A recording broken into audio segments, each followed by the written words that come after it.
my name is Chana Schiff and welcome to the Kosher Aliyah Cooking Network. Today I'm going to show you how to make vegetable soup. This is one of those basic soups with a base of vegetables. You can also add some lentils to it or some barley to it to make it more wholesome and more satisfying.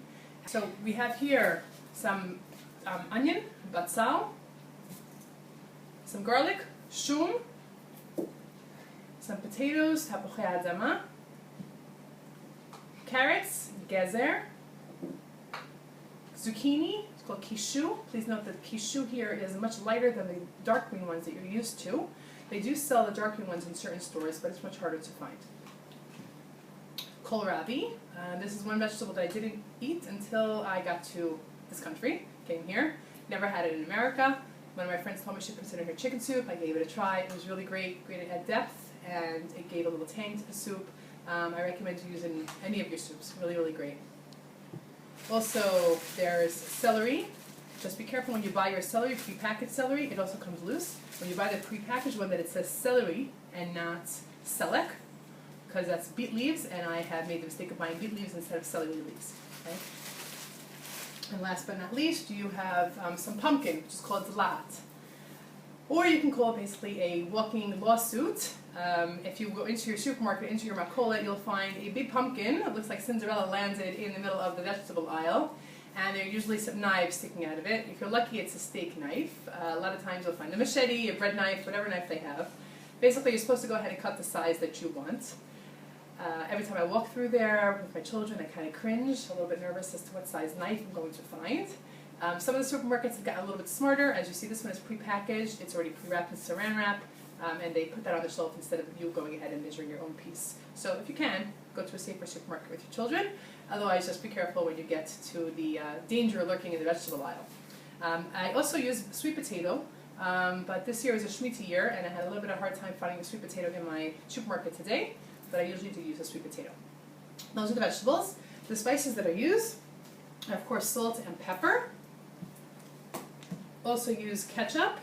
It took us about 3 years to finally get to the Osem ketchup until we also overcame the Heinz addiction, and now my kids only want the Osem one. It doesn't matter which ketchup you use. If I use any ketchup you'd like, it just adds a nice zing to the soup and also adds some nice color. Also going to use some Avat, which is chicken soup powder. Please note the one that I have is parav. There are ones in the store that are sari, which are meat, so please be careful when you go ahead and buy it to make sure you get the parav one if you'd like to make a parav soup. This one has MSG. This one does not have MSG. You can find this in certain stores, not all stores.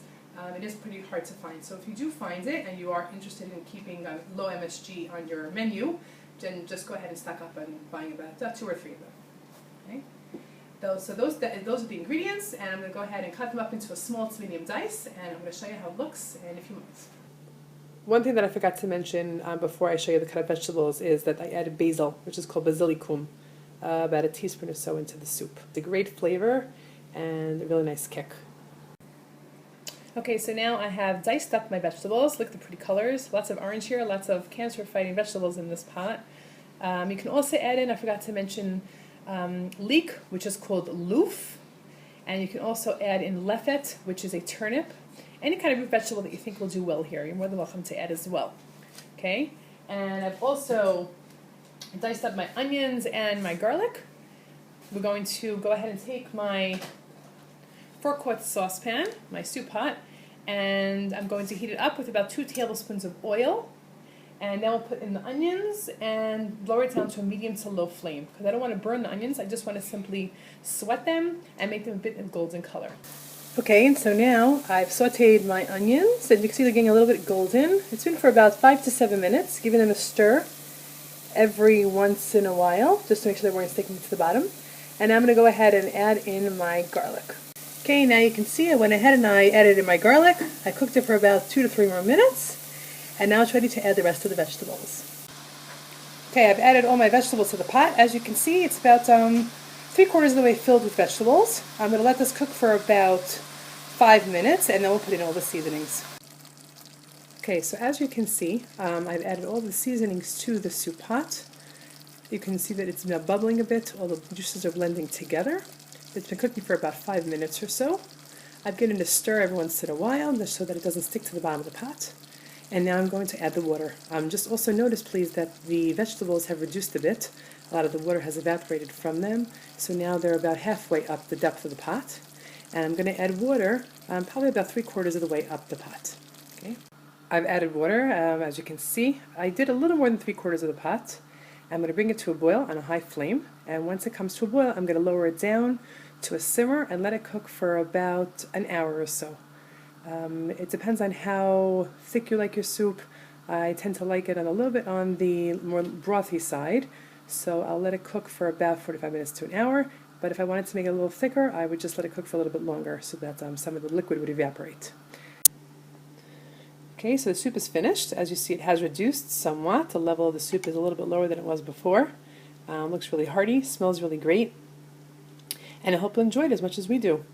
Just make sure, if you like this video, please make sure to vote below and please subscribe. Let other people know about it. And please send me your videos of your favorite soups, how you do your vegetable soup, any other soup that you'd like to share with us. And looking forward to exchanging and sharing ideas with you. B'te'avon. Have a great day.